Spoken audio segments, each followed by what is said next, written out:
अस्सलाम वालेकुम। चलें जी, अकॉर्डिंग टू आवर रूल हम चलते हैं साइकोलॉजिकल इश्यूज़ को सॉल्व करने की जानिब। मुझसे आजकल जो मेजॉरिटी क्वेश्चंस पूछने में आ रहा है वो ये आ रहा है कि भाई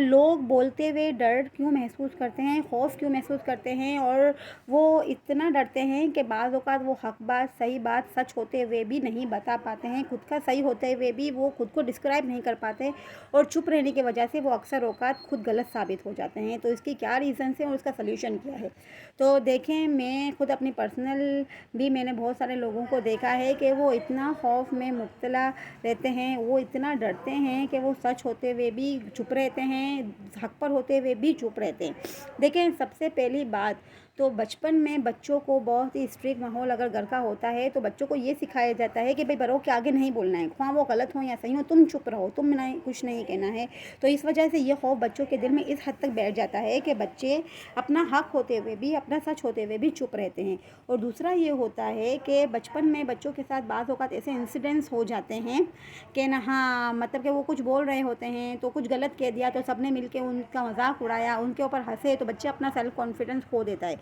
और फिर बढ़ते बढ़ते वो सेल्फ कॉन्फिडेंस जो वो खो चुका होता है वो खौफ में आ जाता है, वो झिझक में आ जाता है, फिर वो बोल नहीं पाते, आगे से बात नहीं कर पाते। ठीक है, तो मैं इस हवाले से ये कहना चाहूँगी कि देखिए, कुरान मजीद में भी साफ साफ लिखा हुआ है, और सच बात कहो, हक बात करो, ख्वाह वो तुम्हारे ख़िलाफ़ ही क्यों ना हो। तो जब अल्लाह पाक ने हमें ये तलकीन की है, हमें हुक्म दिया है सच बोलने का, हक बोलने का, तो हमें किसी से डरना नहीं चाहिए। और दूसरा, मैं पेरेंट्स को ये कहना चाहूँगी कि भाई जब आपका बच्चा हक बोल रहा हो, सच बोल रहा हो, सही बात कर रहा हो, तो आप इसको इनकरेज करें, इसको इतना मोटिवेट करें कि आपका बच्चा बहुत ही ज़्यादा अच्छी पर्सनैलिटी के साथ आगे आए, इम्प्रूव हो, और इसका सेल्फ कॉन्फिडेंस इतना इंक्रीज़ हो कि वो फ्यूचर में एक बहुत ही अच्छे इंसान के तौर पर इखलाकियात में आगे आए।